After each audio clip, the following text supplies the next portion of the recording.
नमस्कार दोस्तों। आज हमारी क्लास नंबर 2 होगी। तो हमने क्लास नंबर फर्स्ट में उत्तर प्रदेश स्पेशल के बारे में हमने बहुत कुछ पढ़ा था। हमने आपसे बोला था कि अगर आप उत्तर प्रदेश की आप किसी भी एग्ज़ाम की अगर आप तैयारी करते हैं तो ये क्लास आपके लिए बहुत ही महत्वपूर्ण होने वाली है। या फिर आपकी किसी एग्ज़ाम की तैयारी नहीं कर रहे हैं, अब मात्र अगर आप उत्तर प्रदेश में रह रहे हैं तो आपके लिए सामान्य जानकारी आपको याद होनी चाहिए। ठीक है, आप चाहे जिस क्लास के हों। लेकिन क्लास शुरू होने से पहले मैं यही कहना चाहूँगा, मैं लाइक के लिए कभी नहीं बोलता हूँ, शेयर के लिए कभी नहीं बोलता हूँ। अगर आपको वीडियो अगर ऐसी चाहिए तो आप चैनल को सब्सक्राइब करेंगे ताकि आप तक ऐसी वीडियो रोज़ पहुँचती रहें। ठीक है, चलिए पहले हम क्लास को पहले स्टार्ट करते हैं, बाकी बातें हम बाद में करने वाले हैं। तो चलिए जो हमने कल पढ़ा था उसको एक बार हम जल्दी जल्दी उसका हम देख लेते हैं। आखिर हमने कल क्या क्या था पढ़ा था। ठीक है, हमने कल पढ़ा था कि लोकसभा, राज्यसभा, विधानसभा और विधान परिषद, इनमें कुल कितने कितने हमारे प्रदेश में सीटें हैं। तो देखो, लोकसभा की हमारे अपने प्रदेश में 80 सीटें हैं, 80। ठीक है, वहीं पर अगर मैं राज्यसभा की बात कर देता हूँ तो राज्यसभा में हमारे यहाँ पर 100 सीटें हैं। ठीक है, लोकसभा में 80 सीटें हैं। ठीक है, और राज्यसभा में 100 सीटें हैं। वहीं पर अगर मैं बात करूँ विधानसभा की तो इसमें कितनी, विधानसभा में 403 सीटें हैं। अगर वहीं पर मैं जाऊँ विधान परिषद की तो इसमें कितनी है, 31 सीटें हैं।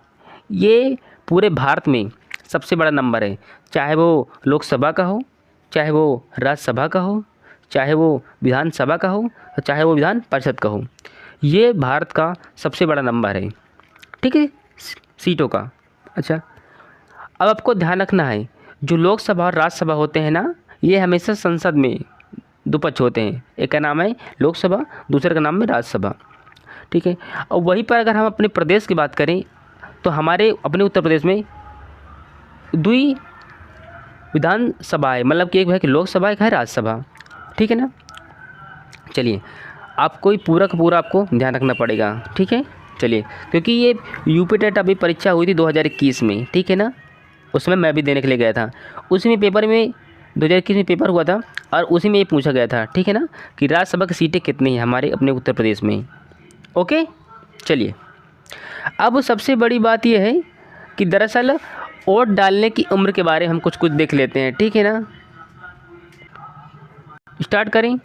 इसको मैंने कल ही बढ़ा दिया था, लेकिन आप कितना घर में रिवीजन करते हैं मुझे पता है, इसलिए मैं एक बार फिर से जल्दी जल्दी आपको रिवीजन करवा रहा हूँ। मैंने बोला था कि अगर आप वोट डालना चाहते हैं कहीं पर भी तो आपकी उम्र 18 वर्ष होनी चाहिए। ठीक है ना, अगर आपको वोट डालना है, जैसे कि प्रधानी का हो रहा है, लोकसभा का हो रहा है, ठीक है, तो आपकी उम्र 18 वर्ष होनी चाहिए। वहीं पर अगर मैं बात करूं, अगर आपको प्रधानी का लड़ना है ना, प्रधान, मुखिया, सरपंच, ठीक है, तो आपकी एज 21 वर्ष होनी चाहिए, यानी 21 ईयर होना चाहिए। आप 21 वर्ष का आपको होना चाहिए, तभी आप चुनाव लड़ पाएंगे। ठीक है, वहीं पर अगर मैं बात करूँ लोकसभा या फिर विधानसभा, अगर आपको चुनाव लड़ना है तो लोकसभा को हम बोला करते हैं सांसद।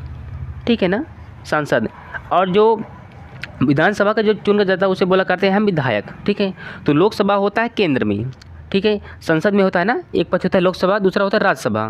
तो जो संसद में जो चुन कर जाते हैं उनको बोलते हैं हम सांसद। ठीक है ना, एमपी बोला करते हैं, मेंबर ऑफ पार्लियामेंट, उसे हम बाद में करेंगे, अभी नहीं। ठीक है ना। अच्छा, 25 वर्ष किसकी और उम्र चाहिए, तो अगर आप विधानसभा के अगर आप चुनाव लड़ रहे हैं, जिसको बोला करते हैं एमएलए, ठीक है, मेंबर ऑफ लेजिस्लेटिव असेंबली, उसे एमएलए बोला करते हैं। अगर आपको उसका चुनाव लड़ना है तो आपकी उम्र 25 वर्ष होनी चाहिए। ठीक है, वहीं पर मैं बात करूं 30 वर्ष उम्र की, तो आप विधानसभा या फिर आप विधान परिषद, ठीक है, सॉरी, विधान परिषद या फिर राज्यसभा, अगर आप इनकी आप चुनाव आपको लड़ना है तो आपकी उम्र 30 वर्ष होनी चाहिए। वहीं पर मैं सबसे नीचे वाले की बात करूँ, यहाँ पर सबसे नीचे यहाँ पर का, तो अगर आपका उम्र 35 वर्ष है तो आप राष्ट्रपति का चुनाव लड़ सकते हैं या फिर आप राज्यपाल का चुनाव लड़ सकते हैं। ठीक है, अब सबसे बड़ी बात है कि जब तक कि राज्यपाल या राष्ट्रपति अपने पद पर हैं तब तक इनको मृत्युदंड नहीं दिया जा सकता क्योंकि देखो राष्ट्रपति के पास में अधिकार होता है कि वो अपनी मृत्युदंड को खुद ही माफ़ कर लेगा, और राज्यपाल का सबसे बड़ा अधिकार ये है कि जब तक वो राज्यपाल रहेगा किसी राज्य की पुलिस उसे अरेस्ट नहीं कर सकती है। ठीक है, हाँ, ये इसके पास पावर होता है। अब हम क्या बढ़ें आगे की ओर। तो ये हमने कुछ आपको पढ़ाया है एज के बारे में। ठीक है, वोट डालने का, लोकसभा चुनाव लड़ने का, सरपंच चुनाव कब लड़ेंगे ना, उन सभी को मैंने आपको बता दिया है। ठीक है ना, आगे बढ़ते हैं। पूरी की पूरी स्लाइड इंपॉर्टेंट है, इसलिए मैंने बोला है हर उस पॉइंट को आपको ध्यान से सुनना है। ठीक है ना, हाँ, चलिए आगे बढ़ते हैं। पूरी की पूरी पीडीएफ आपको मिल जाएगी। बाकी डेटा जो आपको यहाँ पर जो बचता है कुछ ना कुछ आप देख लीजिए। ठीक है, और जितना मुझसे होता है पूरा मैं देख लेता हूँ। ठीक है, चलता हूँ मैं। अब हम बात करते हैं कि 18वीं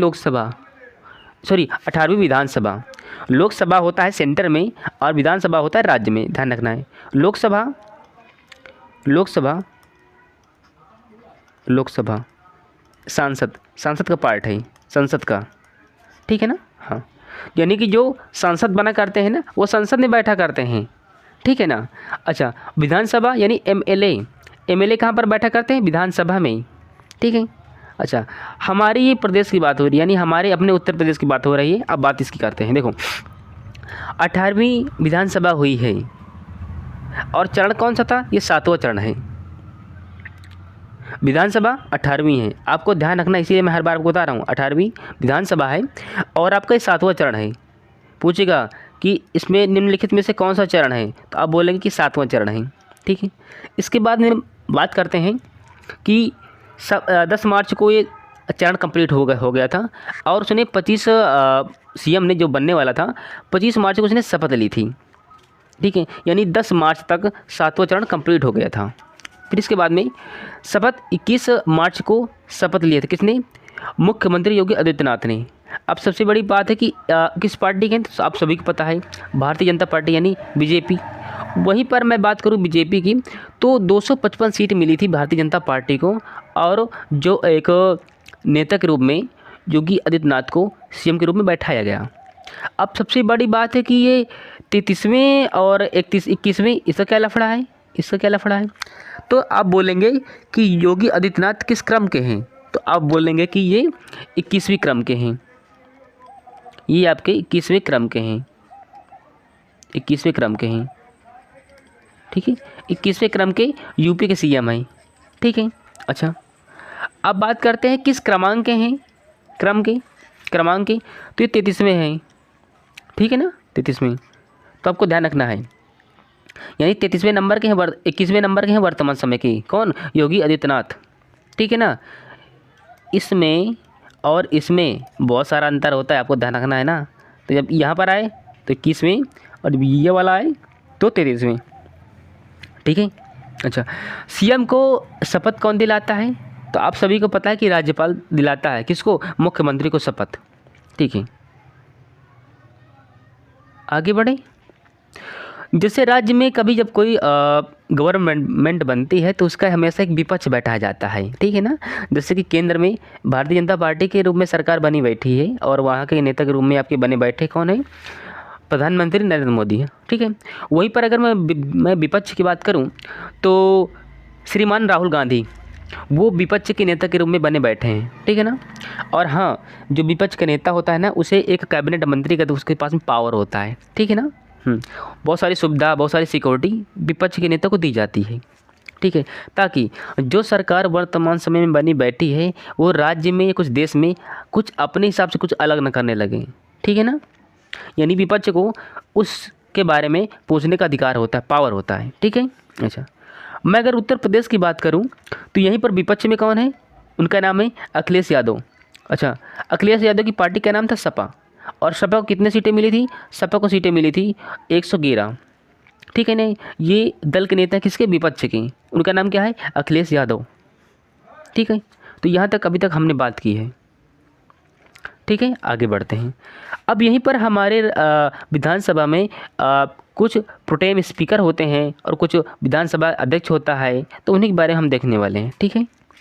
हमारे प्रदेश में विधानसभा भी है और विधान परिषद में है, यानी उत्तर प्रदेश द्विसदनात्मक व्यवस्था है उत्तर प्रदेश में। ठीक है, कहीं कहीं पर विधानसभा है, विधान परिषद नहीं है।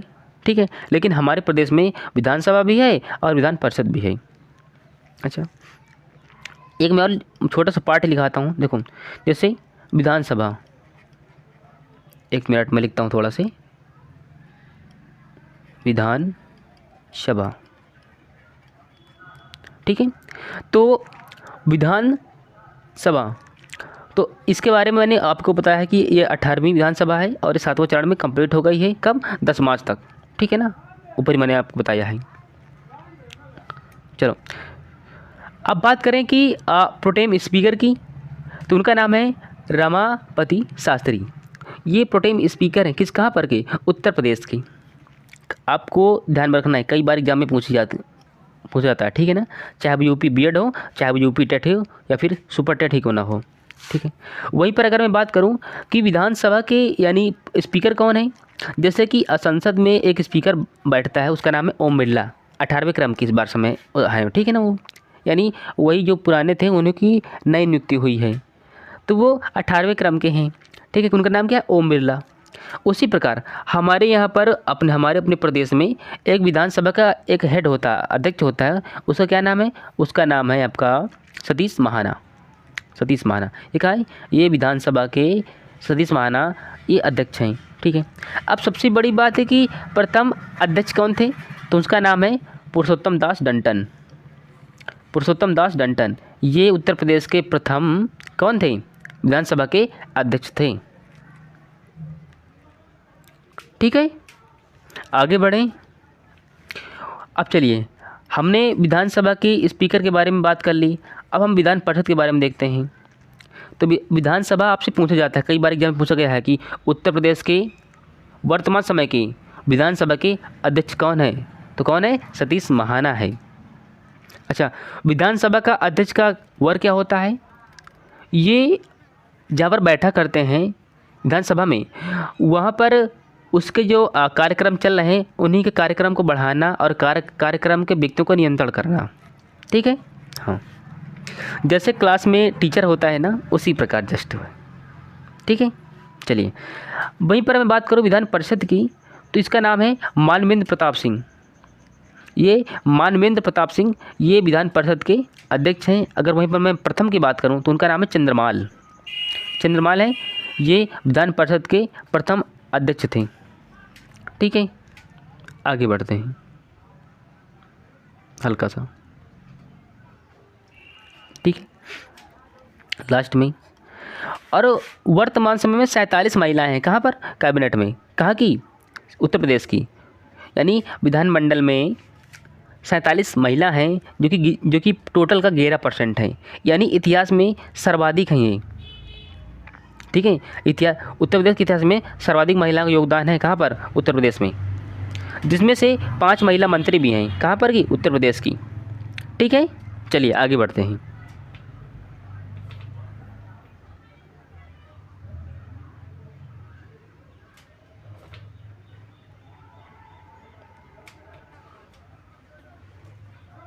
चलिए, अब हम न्यायपालिका की बात करते हैं। ठीक है ना, देखो, एक होता है न्यायपालिका, एक होता है कार्यपालिका। ठीक है, इनमें अंतर क्या होता है? सो है सम मीनिंग डिफरेंस। आखिर इनमें अंतर क्या होता है? देखो, न्यायपालिका जो कानून बनाया करती है ना, उसे बोला करते हैं न्यायपालिका। ठीक है, जैसे सर्वोच्च न्यायालय पूरे भारत में कानून बनाता है वो, सॉरी, संसद जो होता है कानून बना करके संसद भेज देती है किसमें? किसके पास में? सुप्रीम कोर्ट के पास में।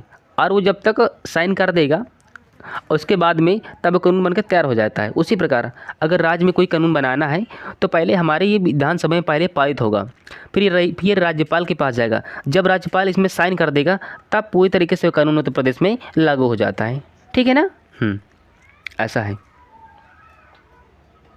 अच्छा, अगर बात करें न्यायपालिका की, अब लोग कभी कोर्ट का नाम सुनते हैं ना, तो न्यायपालिका में आता है। जैसे कि आर्टिकल 32 में अगर आप कोई अधिकारों को हनन कर रहा है तो आप उसके लिए आप सुप्रीम कोर्ट में जा सकते हैं।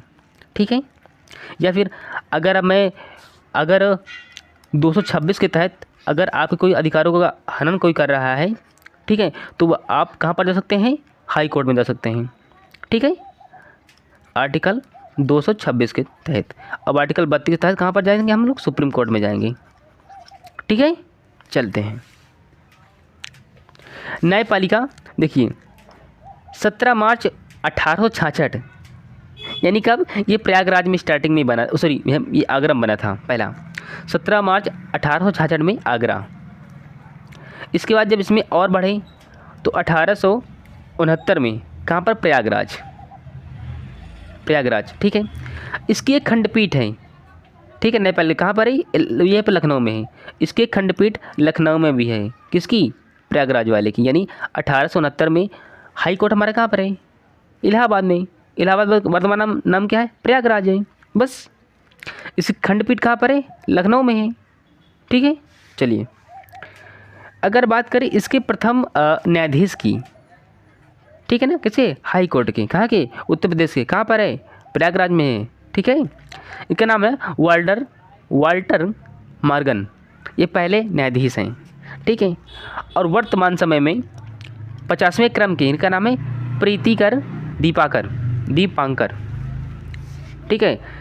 तो जो 50वें न्यायाधीश है उनका नाम क्या है? प्रीतिकर दीपांकर, ठीक है। चलिए वहीं पर मैं अगर नियुक्ति की बात करूं तो हाई कोर्ट के न्यायाधीश की नियुक्ति आपका राष्ट्रपति करता है, ठीक है।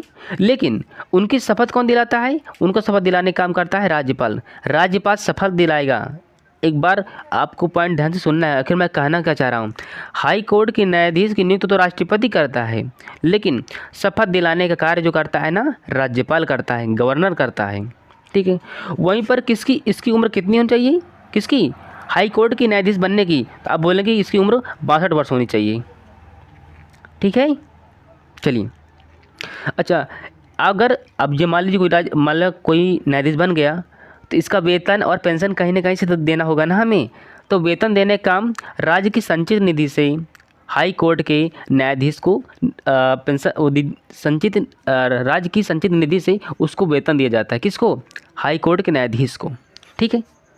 अगर बात करें पेंशन की, जैसे कोई हाई कोर्ट का न्यायाधीश बूढ़ा होगा तो उसको पेंशन भी तो देनी पड़ती है ना। तो पेंशन किस उसमें दी जाएगी? संचित निधि से। तो केंद्र सरकार की एक संचित निधि होती है, ठीक है ना, उसी निधि से इनको पेंशन दी जाती है। वेतन देने का काम राज्य करता है और पेंशन देने का काम केंद्र की संचित निधि से इनको पेंशन दी जाती है, ठीक है। चलिए हो गया भाई। ऐसा था, मान लीजिए कोई मेरा पेन का, ठीक है, मान लीजिए कोई हाई कोर्ट का न्यायाधीश बन गया। अब ये हो कि मान लो इनके ज़रूरी नहीं है कि किसी भी राज्य में ये बन सकते हैं।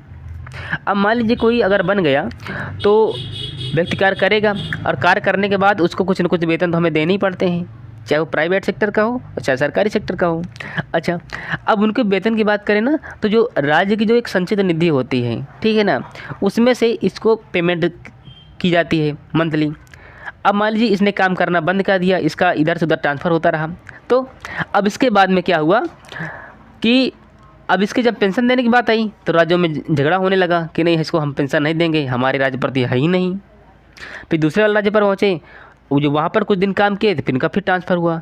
अब बोले सेकंड वाला राज्य अब बोला कि हम इसको नहीं देंगे पैसे, निधि, उसमें पेंशन इसको। अब तो ये पहुँचा केंद्र के पास में कि हमको पेंशन आखिर दे कौन।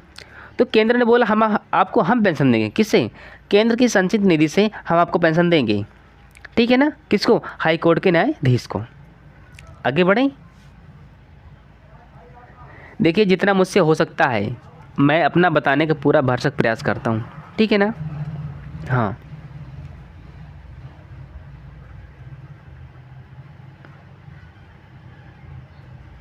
ठीक। अब हम बात करते हैं, आपको मैप में पूरे में यहाँ पर देखो, यहाँ पर ऐसे पूरे में यहाँ पर ऐसे ही दिखता है आपको उत्तर प्रदेश। अब बोले कि हाँ उत्तर प्रदेश हमको दिखता है। अब सबसे बड़ी बात है कि उत्तर प्रदेश से कौन कौन से ऐसे स्टेट हैं जो कि सीमा बनाते हैं, ठीक है। अच्छा, जैसे कि उत्तराखंड, हिमाचल प्रदेश, पूरे के पूरे देखो कितना 9 9 तो पूरे पूरे स्टेट हैं, और उनमें से 9 पूरे स्टेट हैं, उनमें से एक यूटी भी है, ठीक है ना। यानी केंद्र शासित प्रदेशों का नाम क्या है? दिल्ली। यानी उत्तर प्रदेश दिल्ली से भी सीमा बनाता है, यानी उत्तर प्रदेश एक केंद्र शासित प्रदेश और 9 राज्यों से सीमा साझा करता है, ठीक है। चलिए, मैंने अलग से लिख दिया था। अब बात करते हैं कौन कौन से। देखो, भारत के जो पड़ोसी राज्य कौन से हैं? 8। यानी भारत 8 पड़ोसी राज्यों से सीमा साझा करता है, ठीक है। वहीं पर अगर मैं बात करूं, कुल राज्य 9 हैं, लेकिन उसमें से एक दिल्ली भी जुड़ी हुई है, ठीक है ना। तो दिल्ली क्या राज्य है कि यूटी है? यूटी है दिल्ली, ठीक है ना। हाँ, तो 8 राज्य और एक केंद्र शासित प्रदेश से सीमा बनाती कौन है? हमारी अपने उत्तर प्रदेश, ठीक है ना। तो मैंने 8 प्लस 8 प्लस, अरे भगवान एक मिनट रुक जाइए, 8 प्लस 1 बराबर कितना? 9 के, ठीक है ना। चलिए, अब सबसे बड़ी बात है कि राज्य कौन कौन से सीमा बनाते हैं, ठीक है। कैसा? इसमें कोई ट्रिक लिखी गई है? मैं ये चाहता हूँ कि आप लोग ट्रिक से नहीं याद करें। अब बोलो कैसे तुम बात करते हो, ट्रिक तो मैंने लिखा और तुम मना कर रहे हो। देखो, मैं ऐसी चीज़ लिखा कह रहा हूँ ताकि ट्रिक कभी कभार भूल जाती है। अगर मान लीजिए भूल गई तो फिर क्या करोगी? तो इतना बड़ा याद करने कोई चीज़ है ही नहीं। तुम किसी तरीके से तुम इसे याद ही कर लो। देखो, जैसे कि ट्रिक क्या है? हीरे का दिल है मुझ में, वो 36 बार धड़कता है, ठीक है ना। कैसे? हाँ से क्या बोलेगा? हिमाचल प्रदेश आपको दिख रहा होगा, सबसे टॉप पर है यहाँ पर हिमाचल प्रदेश, ठीक है। राज्य से राजस्थान, ठीक है ना। फिर है दी से दिल्ली, है से हरियाणा, मु से मध्य प्रदेश, झा से झारखंड है, उ से उत्तराखंड, ठीक है। छ से 36 बार से छ से छत्तीसगढ़, फिर से अब बी से बिहार, ठीक है। बस है। तो ये हमारे कुछ प्रमुख राज्य हैं जो कि उत्तर प्रदेश से सीमा साझा करते हैं। जैसे कि हिमाचल प्रदेश आपका, पहले आप देखो उत्तराखंड, फिर आपका हिमाचल प्रदेश, फिर हरियाणा, फिर राजस्थान, फिर यहाँ पर मध्य प्रदेश, यहाँ छत्तीसगढ़, यहाँ झारखंड, फिर बिहार, फिर यहाँ पर इंड हो गया हमारा। और हमारी एक यूटी भी, उसका नाम है दिल्ली, ये भी सीमा साझा करती है, ठीक है। आगे बढ़ते हैं। तो ये था हमारा पूरा पूरा पॉइंट। देखो, एक चलिए आगे बढ़ें। अच्छा, बिहार से काट करके एक राज्य बनाया गया, तभी मुझे याद आया है। उस राज्य का नाम क्या है? कमेंट बॉक्स में नीचे, वीडियो का हमेशा मेरा खुला रहता है, कमेंट बॉक्स में ज़रा बताइए कि उत्तर प्रदेश से, सॉरी उस से बिहार से कौन सा राज्य बना है बिहार से कट करके? क्या वो झारखंड है कि छत्तीसगढ़ है? बताइए। देखिए, बिहार इतना क्यों गरीब राज्य है? क्योंकि पूरा का पूरा जो खाद्य खनिज संपदा है ना, वो झारखंड के हिस्से में चली गई है। तभी बिहार में जब वहाँ पर इतने संसाधन नहीं है, तो क्यों वहाँ पर इतना ज़्यादा लेवल आएगा? वहाँ की इंडस्ट्रीज बहुत कम है ना के बराबर, ठीक है ना। कहीं पर भी आप बिहार में जाइए, आपको औद्योगिक क्षेत्र बहुत कम मिलेगा, और किसी राज्य को फलने फूलने के लिए वहाँ के औद्योगिक क्षेत्र पर निर्भर करता है, ठीक है ना। इसलिए, और झारखंड में इतने खनिज संसाधन है, इसलिए झारखंड बेटर है। कहाँ से? बिहार से। आगे बढ़ें। आपको ध्यान का पूरा आपको रखना पड़ेगा, ठीक है ना। हाँ, अब बात करते हैं कि सबसे लंबी सीमा किससे, सबसे कम सीमा किससे, सबसे ऊपरा बिंदु में कौन सा, सबसे पश्चिमी कौन सा है, हम पूरा यही पढ़ने वाले हैं, ठीक है ना। अब जैसे कि इसमें पहला हमारा पॉइंट है कि सबसे लंबी सीमा किससे लगती है, तो आप बोलोगे मध्य प्रदेश से लगती है, वो भी कितने? 11 जिलों से लगती है, ठीक है। 11 जिलों से सीमा लगती है, ठीक है। वहीं पर अगर मैं बात करूं सबसे कम लंबाई, तो ये हिमाचल प्रदेश है। हिमाचल प्रदेश कहाँ पर है? ये आपका पड़ेगा सबसे ऊपर, ठीक है। और हिमाचल प्रदेश से जस्ट नीचे आपको मिलेगा सहारनपुर। यानी हिमाचल प्रदेश से सहारनपुर का कुछ ना कुछ क्षेत्र हिमाचल प्रदेश से लगता है, ठीक है ना। उसी प्रकार एकमात्र जिला जिसमें 4 राज्य के साथ सीमा साझा करता है उसका नाम है सोनभद्र, ठीक है। यानी उत्तर प्रदेश का एक ऐसा राज्य है उसका नाम है सोनभद्र जो कि 4 राज्यों के साथ सीमा साझा करता है, ठीक है। चलिए वहीं पर बात करूं कि एकमात्र जिला ऐसा है जो 3 ओर से मध्य प्रदेश से घिरा हुआ, उसका नाम क्या है, ललितपुर। देखो सोनभद्र आपको उत्तर प्रदेश में कुछ मान लीजिए उस तरह से उत्तर प्रदेश में बना है जो भी है, तो यहाँ पर आपको पड़े कहाँ पर, सोनभद्र, ठीक है। और ललितपुर आपको कहाँ पड़ेगा, यहाँ पर आपको पड़ेगा ललितपुर, ठीक है। तो 3 ओर से उत्तर प्रदेश से घिरा जो हमारा जिला है उसका नाम क्या है, ललितपुर। वहीं पर अगर मैं बात करूं एकमात्र ऐसा जिला है जिसका नाम क्या है, सोनभद्र, जो कि 4 राज्यों के साथ सीमा साझा करता है। ओके, आगे बढ़ते हैं। ठीक है, वहीं पर मैं बात करूं कि दक्षिणी बिंदु राज्य के साथ कौन सा है, छत्तीसगढ़। यानी छत्तीसगढ़ दक्षिणी बिंदु के साथ सीमा साझा करता है। और उत्तर प्रदेश हिमाचल प्रदेश सबसे ऊपरी बिंदु, यानी ऊपरी बिंदु क्या आपका है, हिमाचल प्रदेश में कौन सा जिला सीमा साझा करता था, तो सहारनपुर, ठीक है। वहीं पर अगर मैं दक्षिणी बिंदु मैं अगर बात करूं तो ये राज्य के साथ में कौन सा है, छत्तीसगढ़ राज्य के साथ सीमा साझा करता है, ठीक है। अब बात करें पूर्व में, कि सूर्य पूर्व में निकलता है और पूर्व की ओर बिहार है। इसका पहले नाम बिहार था, अब बाद में इसका नाम पड़ा था बिहार। अच्छा, उत्तर प्रदेश और बिहार की सीमा पर एक नदी का नाम है गंडक नदी। ये सीमा साझा करते हैं, किसके बीच में है, यूपी का और बिहार। यानी जो गंडक नदी है यूपी बिहार का सीमा पर है, ठीक है। अगर मैं पश्चिमी की बात करूं, पश्चिमी बिंदु, तो उसका नाम है हरियाणा, दूध घाट की नगरी हरियाणा, ठीक है। वही ये यमुना नदी हरियाणा और उत्तर प्रदेश में सीमा साझा करता है। कौन सी है, यमुना नदी, ठीक है। यानी यमुना नदी साथ उत्तर प्रदेश भी सीमा साझा करता है और हरियाणा भी करता है। हो गया, आगे बढ़े, चलिए।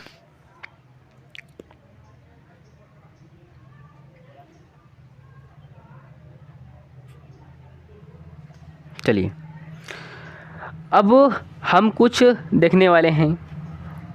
देखिए, जैसे कि उत्तर प्रदेश में सबसे ऊपर का जो जिला होता है उसका नाम है सहारनपुर, उत्तरी सबसे। देखो कोई भी राज्य हो उसकी 4 सीमाएं होंगी, जैसे उत्तर, दक्षिण, पूर्व और पश्चिम, ठीक है। उसी तरह हमारे अपने उत्तर प्रदेश का जो ऊपरी बिंदु है वहाँ पर एक जिला है उसका नाम है सहारनपुर। यानी सबसे ऊपरी बिंदु पर एक स्थान है उसका नाम है सहारनपुर, ये उत्तर में है, ठीक है। वहीं पर अगर मैं बात करूँ पूर्व में, तो पूर्व में बलिया है। जैसे ही आप बलिया से, एक मिनट, जैसे ही आप बलिया में से जाएंगे, अब बलिया आप क्रॉस करेंगे, जस्ट आपका बिहार लग जाएगा। कैसे, जब मैं रहने वाला हूँ यहाँ पर का, कहाँ के, मैं फतेहपुर जैसे मैं रहने वाला हूँ यहाँ का, ठीक है। अब मेरा पेपर था कहाँ था, बलिया, सॉरी वहाँ पर मैं था, मेरा था बिहार में। बिहार में कहाँ पर वो था, क्या बोला करते हैं उसे, अरे मुझे याद नहीं आ रहा है, मधुबनी गया था। अब मैं गया था ट्रेन से। अब जैसे ही मैं यहाँ से गुजरा बलिया, तो बलिया से यहाँ तक तो सब ठीक ठाक था। अब जैसे मैं बलिया से गया तो वहाँ काफ़ी उबड़ खाबड़ मुझे क्षेत्र मिलने लगा, तो मुझे मालूम पड़ा कि हाँ दरअसल ये बिहार स्टार्ट हो गया यहाँ से, ठीक है ना। हाँ, तो पूर्व में क्या है, बलिया। अच्छा, अब सबसे बड़ी बात है, कभी कभार पूछा करता है ना कि बलिया किस राज्य का पार्ट है, तो बलिया उत्तर प्रदेश राज्य का पार्ट है, ठीक है, बिहार का नहीं है, ठीक है। अगर मैं बात करूँ पश्चिम की, तो एक स्थान का नाम है शामली एक स्थान का नाम है और वहीं पर के ये पश्चिमी जिला है। अगर बात करूँ दक्षिणी की, तो उसका नाम है सोनभद्र उत्तर प्रदेश का सबसे दक्षिणी जिला है, ठीक है। चलते हैं, देखो जैसे यहाँ पर सहारनपुर सबसे ऊपरी में है और आपका पूर्व में बलिया है, दिखता है। वहीं पर अगर बात करूँ मैं पश्चिम की, तो यहाँ पर शामली है। अगर वहीं पर मैं दक्षिण की बात करूँ तो आपका सोनभद्र है, ठीक है। भाई हर तरीके से बताने का प्रयास किया जाता है जितना हो सकता है, ठीक है ना। अब बात करते हैं कि उत्तर प्रदेश एक अंतर्राष्ट्रीय सीमा बनाता है किससे, नेपाल से। अच्छा, नेपाल के 7 ज़िले हैं, सॉरी, उत्तर प्रदेश के 7 ज़िले हैं जो कि नेपाल से सीमा साझा करते हैं। अच्छा, कुल टोटल कितना किलोमीटर है कि जो कि उत्तर प्रदेश के ज़िले नेपाल के साथ सीमा साझा करते हैं, उसका नाम, उसका मतलब कि रेंज है 579 किलोमीटर।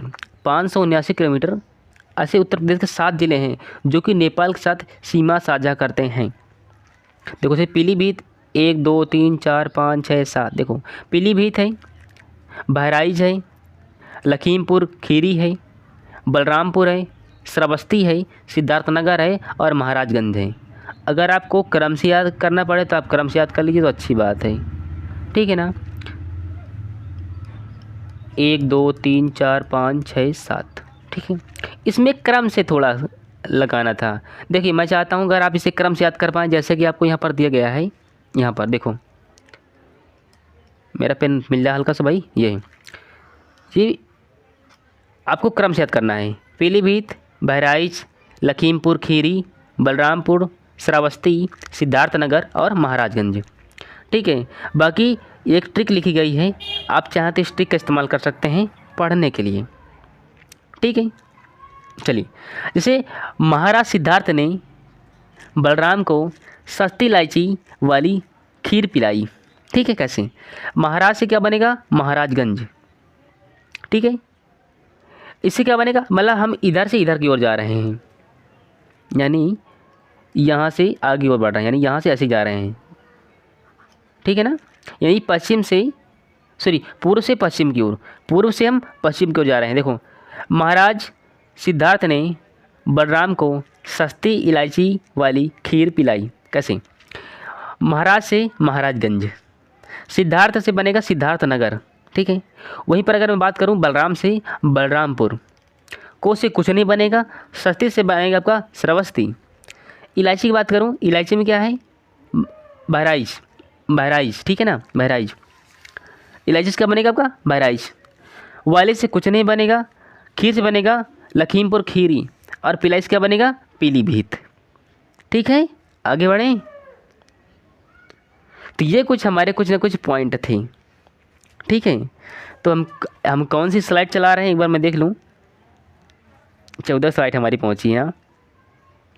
चलो हम सेंसस के बारे में कुछ थोड़ा मोटा जानकारी देख लेते हैं, फिर इसके बाद में हम एंड कर देंगे, ठीक है ना। ज़्यादा नहीं, 2 पेज है केवल, तब तक आपको धैर्य बना करके सुनना है, क्योंकि हिस्ट्री है पूरा का पूरा, इतिहास है, इतिहास है, ठीक है ना, इतिहास है पूरा पूरा, ठीक है। चलिए, प्रथम जनगणना हमारे यहाँ पर देखो, वर्तमान की जो हम जनगणना की बात करते हैं तो 2011 की जनगणना के आधार पर हम देखते हैं कि कितने जनसंख्या उत्तर प्रदेश की है, ठीक है। तो जिस जनगणना की हम बात करते हैं वो जनगणना हुई थी 2011 में, और प्रथम जनगणना हुई थी 1972 में। किसके समय में? मेयो के समय में, ठीक है। लेकिन ये टेम्परेरी जनगणना थी, ठीक है। अगर बात करें एक अच्छी तरीके से क्रम की, अच्छी तरीके से, तो ये लॉर्ड रिपन के समय में हुई थी, किसमें? 1881 में, ठीक है। उसी आधार पर, यानी जब 1881 में रिपन के समय में जनगणना हुई तो तभी से 10 साल बाद जनगणना होनी थी, लेकिन 2021 में होनी थी, लेकिन एक कोरोना थी, आ गए थे, उन्होंने सारा का सारा सत्यानाश कर दिया, ठीक है ना।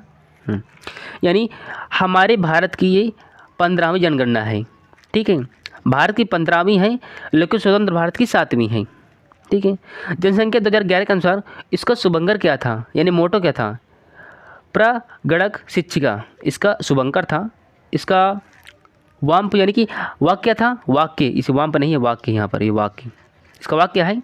हमारी जनसंख्या हमारा भविष्य, ठीक है ना। यानी अवर क्या बोला का जनसंख्या क्यों? अरे भाई मुझे ध्यान नहीं आ रहा। यानी हमारी जनसंख्या हमारा भविष्य, ठीक है। यानी हमारी अवर पॉपुलेशन अवर फ्यूचर, ठीक है। यानी अवर पॉपुलेशन अवर फ्यूचर, OPOF, ध्यान रखना है आपको, कई बार एग्जाम में से पूछा गया है, ठीक है। अच्छा, ये 16वीं जनगणना थी, लेकिन ये डिजिटल माध्यम से हो गई थी ना। कैसे? 2021 में शुभंकर का नाम क्या था? डिजिटल प्रगणक शिक्षिका, ठीक है। और डिजिटल जनगणना हुई थी किसमें? 2021 में। ओके, चलते हैं।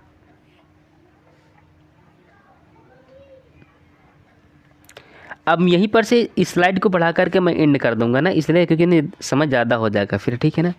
2011 की जनगणना के अनुसार ये 19 करोड़ की समथिंग आबादी थी हमारे कहाँ पर, हमारे अपने उत्तर प्रदेश में।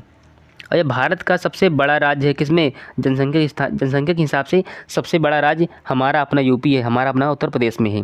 अगर मैं क्षेत्रफल की बात करूं तो राजस्थान में है। अगर सबसे कम क्षेत्रफल की बात करूं तो गोवा है। जैसे भारत का सबसे बड़ा जनसंख्या वाला राज्य उत्तर प्रदेश है, वैसे ही भारत का सबसे कम जनसंख्या वाला राज्य का नाम है गोवा, सॉरी वो सिक्किम।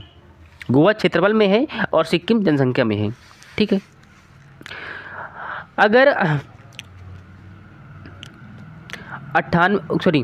19,98,12,341 टोटल जनसंख्या 2011 के जनगणना के हिसाब से। वहीं पर अगर मैं पुरुष की बात करूं तो पुरुष 52% है। अगर महिला कितनी है तो महिला 48% है, 48% है, ठीक है। अब सर्वाधिक जनसंख्या वाला स्थान कौन सा है? जिसमें प्रयागराज का नाम शामिल है, ठीक है। अच्छा, इसमें कुछ स्थान का नाम है, ये कुछ जनसंख्या वाले स्थान है, कौन कैसे घटते हुए चला जा रहा है, ठीक है। देखो, प्रधानमंत्री गए आज कल लखनऊ। प्रयागराज में सर्वाधिक जनसंख्या वाला कहते हैं कि ये जिला है, ठीक है ना।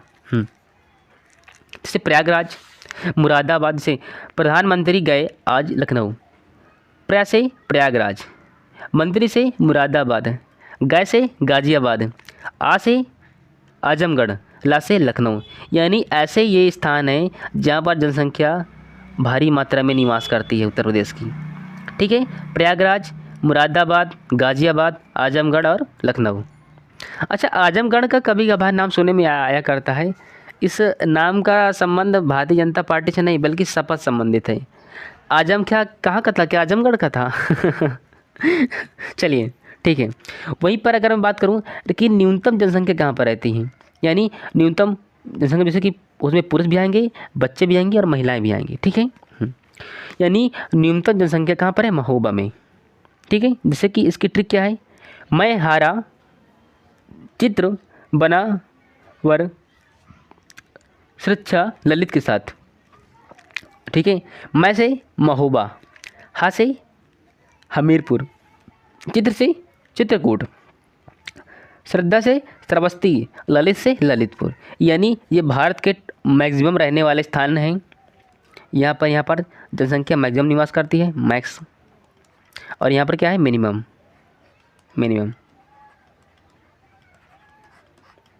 अब बताइए, किसी को समस्या?